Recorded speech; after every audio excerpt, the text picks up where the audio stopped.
Ayan, mapagpalang araw po sa inyo lahat. Andito po muli ang lingkod, Cell TV Official. Ayan. Bago ang lahat, shoutout muna tayo sa ating mga kasamahan, sa ating mga kaibigan, sa mga solid followers natin dyan na naandyan hanggang ngayon, na naghihintay lamang sa ating muling pagbabalik. Ito na nga po, at nandito na tayo, muli tayo nagbabalik. At pasensya na kayo kung talagang tayo ay hindi, walang oras na do, walang vlog-vlog, walang upload-upload, walang live-live, no? At paminsan-minsan lang tayo nakakasingit. Kasi nga po, sa sobrang init po ng panahon dito, eh parang kahit wala kaming trabaho, eh parang pagod na kami, no? Sa sobrang init. Makati yung ilong ko. Ewan ko ba bakit nakati yung ilong ko pag ako'y naharap sa camera. So yun nga po, at tuloy na tayo sa ating topic.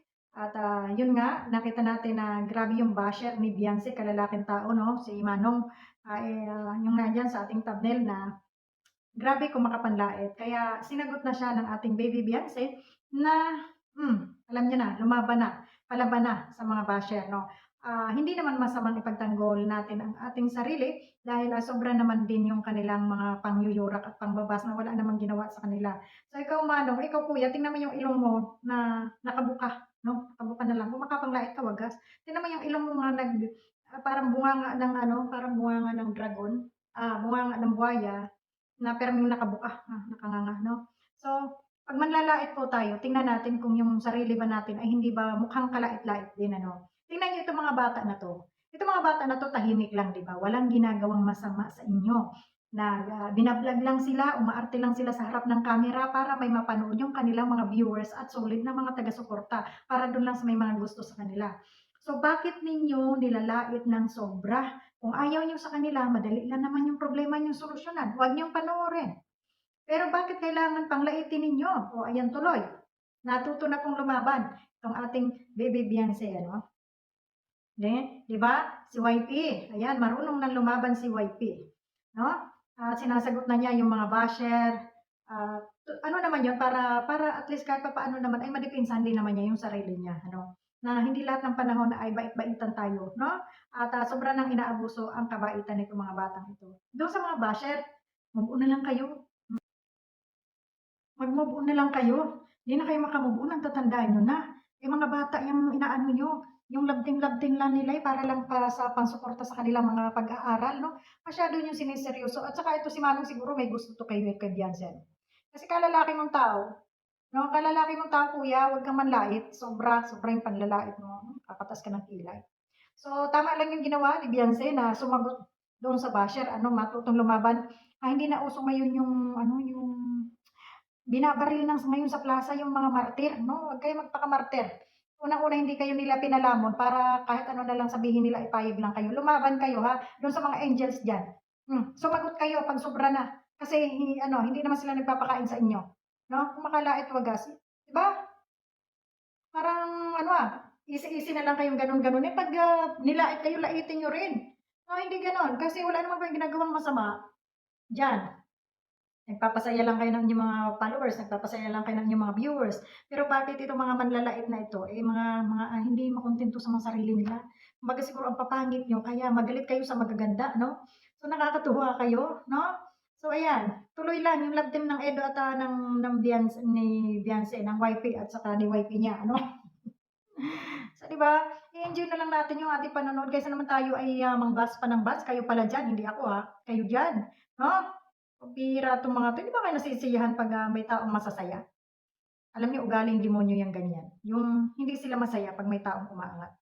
Oo. Ayan. Yan yung mga ugaling satanas na hindi masaya sa kapwa nila pag may nakita silang maganda yung buhay ng kapwa nila. Galit na galit sila doon. Di ba?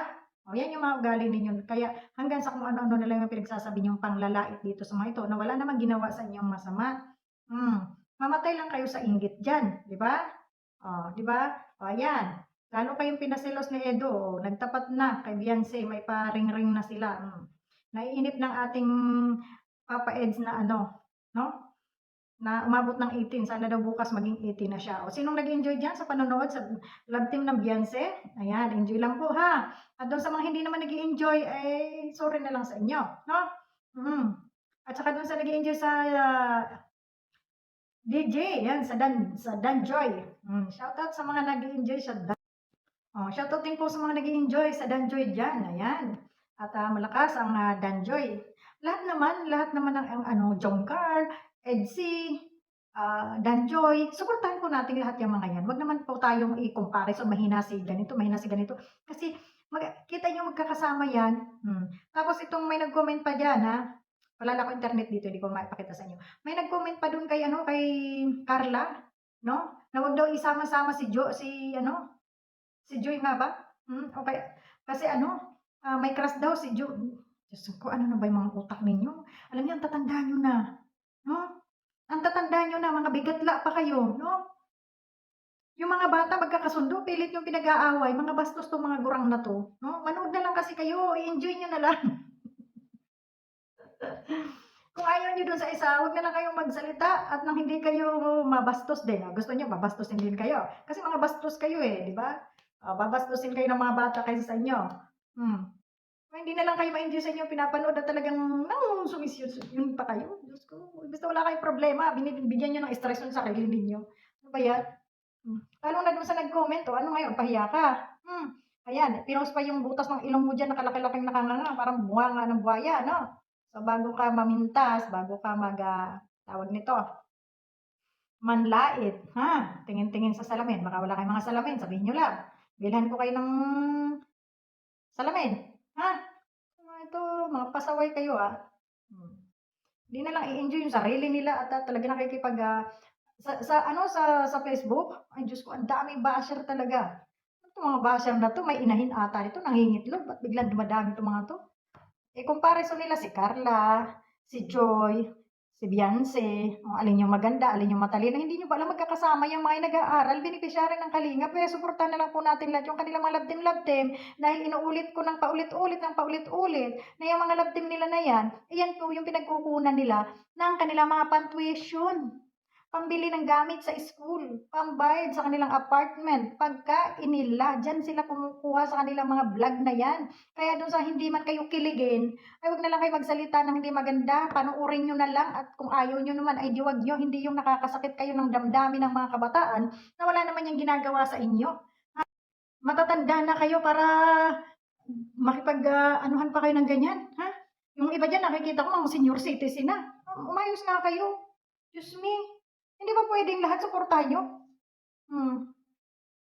Lahat ng love team nila suportahan nyo, hindi naman, sa totoo lang, hindi naman sila mapupunta doon sa kagaya ni Rachel at ni Ruel. No, iba-iba naman kasi sila ng ano, ng kapalaran. O bakit ito bang si Ruel at si Rachel, sigurado ba kayo nasa susunod ng mga ano, sila na talaga? Ha? Isipin nyo nga, yung mag-asawa nga, kasal na, may anak pa, naghihiwalay pa nga. Ito pa kaya mga kabataan ito? Wag na kayong OA dyan masyado. Kiligin na lang kayo, manood na lang kayo.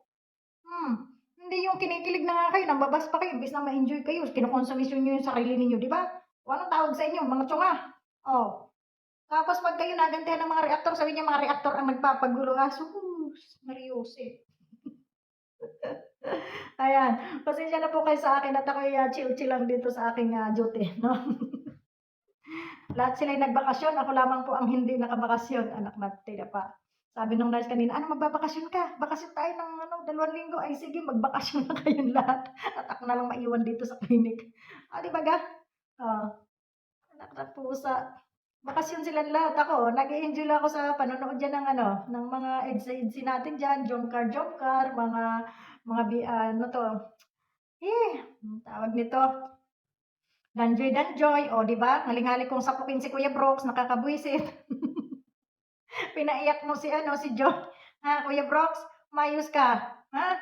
Pinaiyak mo si Joy. Akala nung tao totoong-totoo na. Hindi nga, sa totoo lang, kung hindi ko lang alam na yun ay alam ko naman una pa lang, mga banat pa lang ni Kuya Brooks, alam ko na yan ay prank lang.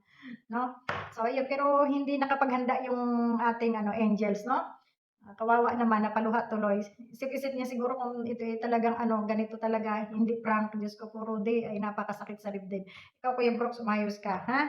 Ayan, huwag niyo pong ibaba si Kuya Brooks dahil prank lamang po yun nila. So, yun. At wala namang ama na tututol sa ganung harap-harapan na may camera tapos imumukhain mo yung iyong walang ganon. No? So, una pa lang, alam na natin na prank talaga yun. So, yan po. So, yan lang. Maraming salamat sa inyo. And kita-kita tayo. Baka makapag-live na po tayo mamaya. Bye-bye!